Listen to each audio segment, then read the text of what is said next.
Hi, I'm Perry Allison with RadRidez.com. I'm here with David Ball of I-44 Riverside Speedway, the operations manager here. Given recent events, we wanted to show some of the things that occurred with the tornado that has run through Oklahoma. Specifically, we're in Oklahoma City right now. And the Speedway is a place that anybody that is a creator, modifier, or a follower of RadRidez can relate to, because the chances are they've been at a racetrack at one time or another. David, tell us a little bit about the history of the track, when it was made. Well, Mark Bannister, he actually started building the track in '98. Okay. Him and a partner had gotten together and they decided to build the track. And they did pretty much everything by hand, by themselves on their own budget and everything. Put a fence all the way around the track, brought in a specialized clay for the racing. It absorbs moisture at a certain rate, and it releases moisture at a certain rate to help with the traction of the cars as they go on the track. He specifically sloped it to get the type of racing that he would want the racers to have, and the racers would love to have. Be able to go fast and stay pretty smooth all throughout the race season. So they put a lot of work into this track. Yes. And these cars that run around here, what types of cars run around here? Out here we've got what's called the mini sprints. They are a four-cylinder. Out here our zoning issues allows us to only run four-cylinder engines because of a noise violation. So we stay under 90 decibels, and we've got mini sprints, and they're all four cylinders. Everything out here has to be four cylinders. Okay.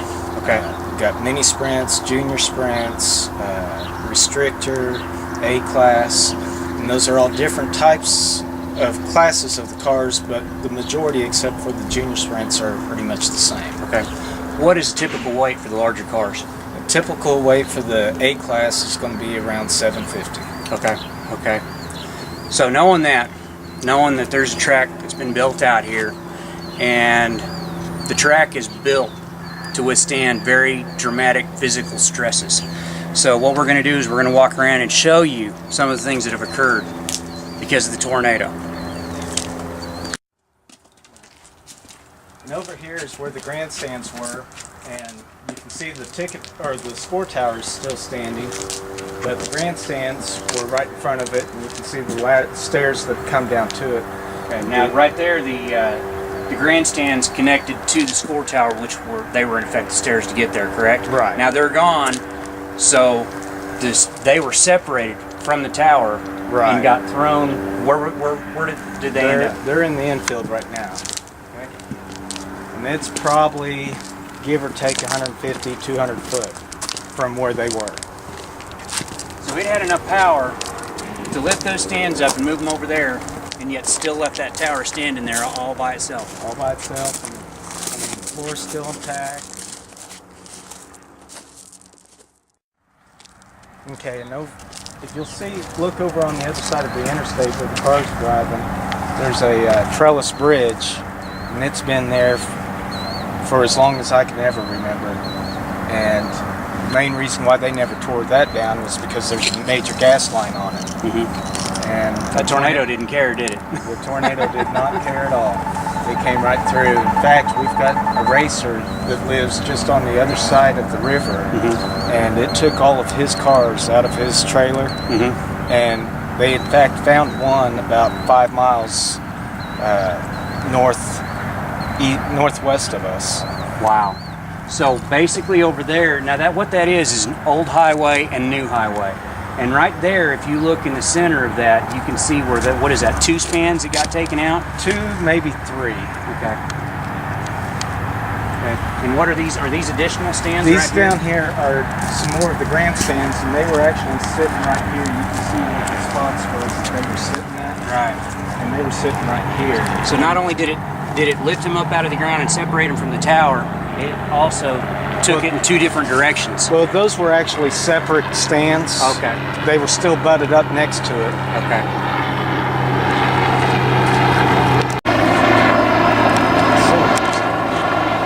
We had to stop the camera for a minute. If you'll notice, non-stop for the last 2 days, there's been helicopters, media, first responders, all kinds of helicopters flying around non-stop. National Guard, you bet.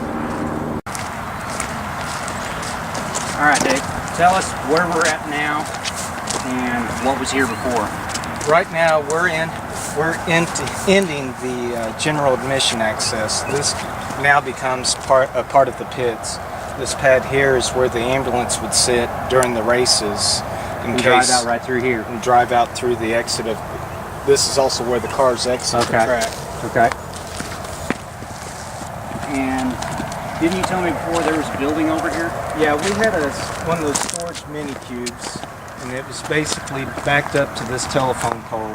And that's where we kept our, we had John Deere Gators, utility vehicles that we used on the track and for track maintenance. And we had wreckers hooked up on it so we could pick up the cars after they've wrecked or turned over, such and such, and use it for the emergency aspect of the cars as they were racing. And then also ground maintenance, whether we were spraying for weeds or what have you. Okay. So these vehicles that we see here, where were they in relation to where they are today? The water truck here, which we used to water the track from about Wednesday through Saturday until we start racing on Saturday night, it was actually parked up here. And it actually either picked it up or it basically picked it up and tore the front hood of it off, and that's where it sits now. Back over there. Of course, this tree was standing up. Yeah, here. none of these trees were down. Everything was down here, meticulously groomed and everything. This is the grader that was used to level the track, correct? Yeah, we use that for the final sloping of the track, make sure everything's sloped just right for the cars to be able to bank on the turns and get a little bit faster speed and be able to use a more wider path of the track. Very heavy duty piece of equipment. And where was it? It was actually, the blade itself was in the ground right here. And from what I can tell, the wind has pushed it into the ground and then picked it up and slid it over there. Wow. Very, very heavy piece of equipment to be thrown around. I had a fifth wheel trailer parked right there, and it's now mangled up inside the grader. If you'll notice on the grader, it's pushed the radiator into the engine, the cab forward, and the gas tank forward. Wow. Wow. And we're finding things all around here that don't belong here. Things that were just literally not even on the track. Exactly. Yeah, every day I come out here, I find something new out here, and something I didn't see before. I'm seeing parts of different vehicles all over the place. These coil springs right here.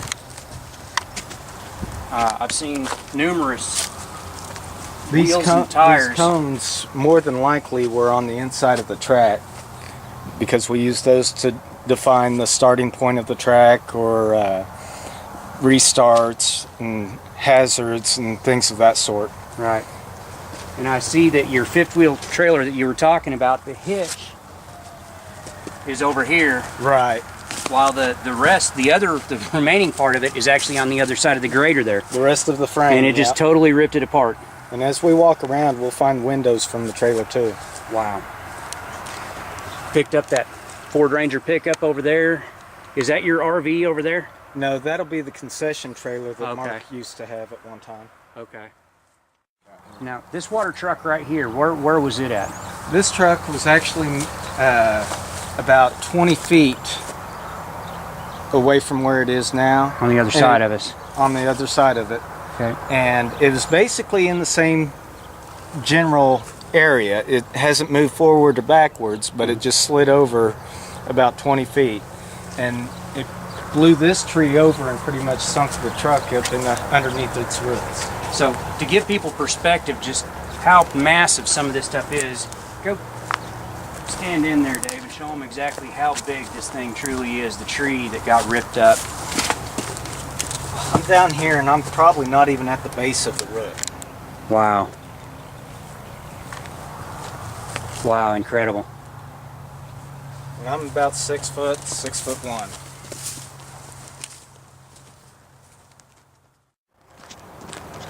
This here is a single wide mobile home, and I suspect it was one that we had on the property. There's no way of really telling. But we had it probably a good 400 feet to the east of us. So what size mobile home was this? Probably a 14 by 80. 14 by 80. This right here, this is the I-beam frame that was the support structure for it, correct? Exactly. I've done a lot of work on these things. Me and you both. Wow. So you can see frame here, and that's about it because it is totally disintegrated anything else that remained. We got 2 axles left on it. Wow. All right. What do we have over here, Dave? This is one of the utility vehicles I was telling you earlier that were stored in one of the mini storages. This is a UTV. This is a John Deere Gator, is that what it was? Yes, it was. It was one of the newer ones, the 850s.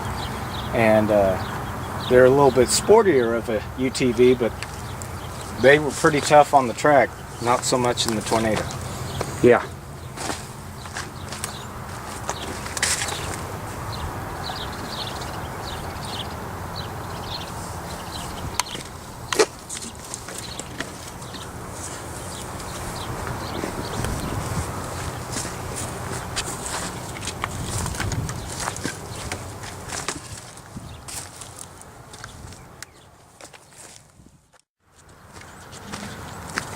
Around the track, we've got wire fencing, and then we also have thick cable. And as you notice, a lot of it is missing. But the cable itself was put in place to keep any cars from actually flying outside the track. So these cables were designed to keep things from flying through. Exactly. And they've been twisted and broken, snapped like string. And through here, really, you can get a good look at all the infield. Grandstands that were on the general admission side. Wow.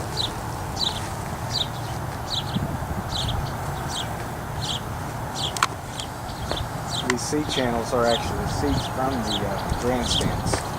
Oh wow, just peeled away.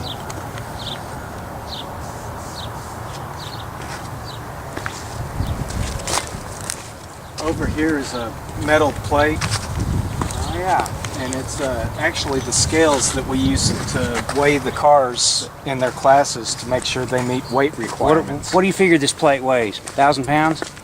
Every bit of 1,000 pounds. Picked up and thrown like a frisbee. Now this plate here was actually located at the very center of the infield, correct? Correct. It was mounted to a concrete pad, and if I'm not mistaken, I believe these are part of the weight sensors on it to adjust it. Wow. This dumpster was actually in the general admission parking, just outside the parking area, and wow. It has moved. This dumpster right here? Yeah. Picked it up, put it over the fence. Yeah, if you'll notice in turn 4, you'll notice how the fence is bent in. It looks like the dumpster actually came in that area and then was pushed up against this fence. Wow. And that the general parking area, 400 feet. That's 400 feet away. So tell us what we've got here, Dave. This is one of the more amazing things that I've seen right here. Really caught my attention. Well, this here is a ticket booth for the racers themselves. For anybody that's coming into the pits before the races, they would have to check in here. It was on a concrete slab, a 4-inch slab. That's this slab right here. It had a building mounted on top of it, right? Yeah, about a 12 by 12 building, metal building, all steel. And it was located right here where I'm standing. Yeah, you can see the outline of it right there. And it basically just sucked it up and turned it upside down and set it right there. Now, tell us what is so amazing about that? Well, this bathhouse is standing right next to it, made out of a wood frame, and it's still standing, compared to everything else, unharmed. Almost in pristine condition. All things considered. Yeah. So it took a building mounted on a concrete slab, standing right next to it, picked it up and moved it, and left the other building standing next to it, completely intact. Yep.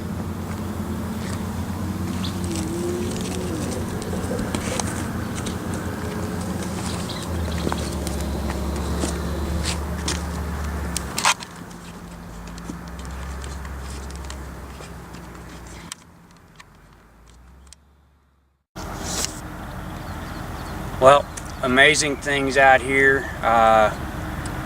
It is amazing what Mother Nature can do. David, thank you very much for giving us a walkthrough. More than welcome. David has taken time out of his busy schedule. He has been dealing with this from minute one of the tornado going through, trying to handle the devastation that has gone through here. I-44 Riverside Speedway will be opening back up. When they do open up, please come out, visit. They are a great entertainment for the community. Lots of racers, a lot of good people out here. A good family environment. Absolutely, absolutely. We want to say thanks to the Red Cross, to the first responders, to everybody that has come out and contributed. They've done an outstanding job. It is amazing what happens when people come together. If you have the ability, please donate to the Red Cross. Support your first responders. As always, support our troops. We're very thankful of them, and we will rebuild. Thank you very much.